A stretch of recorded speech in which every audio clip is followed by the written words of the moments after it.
अनेकानेक कथाओं के साथ सुखदेव जी महाराज अब सप्तम स्कंध में ले आए। सुखदेव ने कहा, राजन तूने बड़े बड़े अच्छे प्रश्न किए हैं, तूने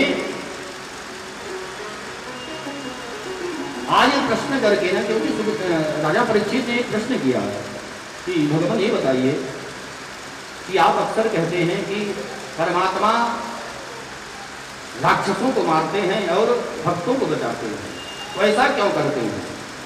कहा कि नहीं राजन, ऐसी बात नहीं है। परमात्मा जब कृपा करता है ना, तो पूरी की पूरी कृपा करता है। अब ले चलते हैं, कहते हैं कि एक बार एक प्रसंग याद आ रहा है, परीक्षित वो सुनिए। एक बार युधिष्ठिर यज्ञ कर रहे थे, उस यज्ञ में शिशुपाल आया और शिशुपाल आकर के भगवान कृष्ण को अनेकानेक गाली देने लगा। तब पर भगवान कृष्ण मस्त रहे और उस यज्ञ में भगवान कृष्ण को सर्वोपरि रखा गया।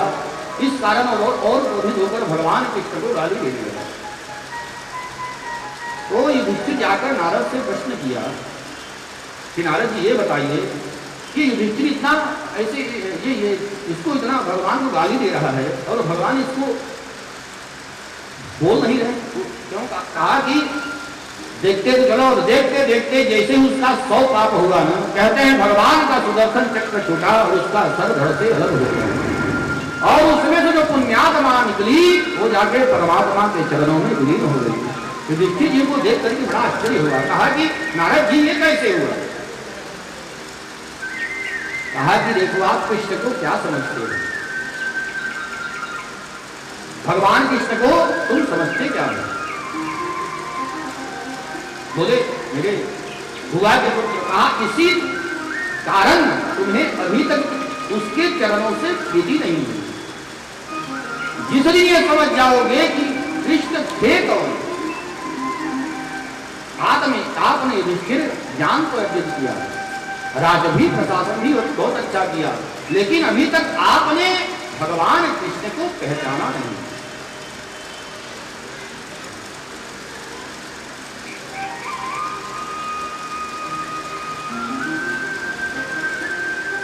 कहा कि भगवान कृष्ण इस रूप में तुम मानव रूप में देख रहे हो ना, तुमको मानव ही समझो। ये मानव जन्म पाने का कारण भी उन्होंने बताया कि नारायण के ही 2 दूत थे,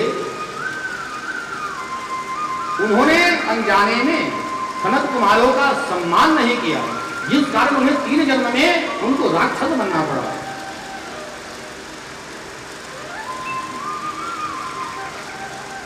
पहले जन्म में हिरण्याक्ष और हिरण्यकश्यप बने। तब तक उन्होंने युधिष्ठिर ने प्रश्न पूछ लिया कि भगवान ये हिरण्याक्ष और हिरण्यकश्यप थे कौन? हिरण्याक्ष का आप लोगों को प्रसंग मैं सुना चुका हूं कि धरातल को उन्होंने अपने नासिका पर ला करके विराजमान किया था। अब हिरण्यकश्यप का वर्णन सुनिए। नारद जी ने युधिष्ठिर को सुना रहे, नारद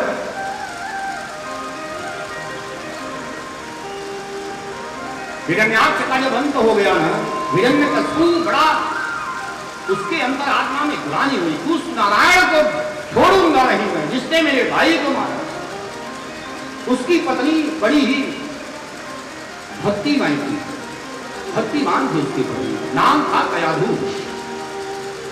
और समयानुसार उसके गर्भ में एक बालक भी आता है और इधर हिरण्यकश्यप जाके घोर तपस्या करता है और भगवान शिव को वरदान प्राप्त करता है। इधर जब तपस्या करने गया था ना, तो इंद्र कयाधु को ले जाकर मारना चाहता था। तब नारद ने बचाव किया था कि खबरदार इंद्र,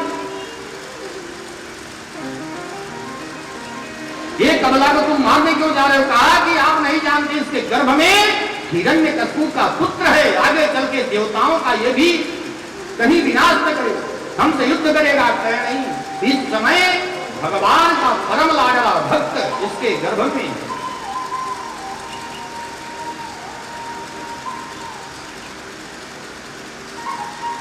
कहा कौन? बोले प्रहलाद, बड़ा लाडला भक्त प्रहलाद भी हुए हम।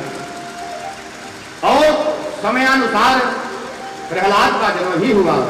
हिरण्यकश्यप जब हिरण्यकश्यप वापस आया अपने राज्य में, तो नारद जी ने कयाधु को ले जाकर उनको उसके राज्य में उनको ससलामत पहुंचाया है। और समयानुसार इधर प्रहलाद बड़े होने लगे, तो हिरण्यकशिपु ने उनको गुरु विद्यालय भेजा है। उनके गुरु संगामर्क हुए, कहा कि हमारे नाम भी रख दिया हिरण्यकशिपु महाविद्यालय। और समयानुसार प्रहलाद जी वहां पढ़ने लगे, तो वहां जो उनकी मित्र मंडली थी सबको उन्होंने परमात्मा, क्योंकि जब नारद के यहाँ कयाधु थी ना, तो कयाधु को सत्संग सुनाया करते थे नारद जी। उस सत्संग का प्रभाव हुआ, इसीलिए कहते हैं जब माताएं बहनें गर्भ से होना, तो उनको हमेशा अच्छी चीजों का अनुसरण करना चाहिए।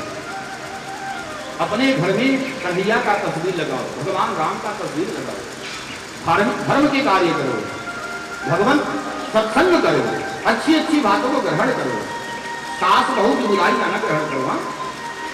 या टीवी सीरियल मत देखो कि सास कभी बहू थी, ये सब देखने से हमारा आपका कल्याण नहीं होने वाला है ना।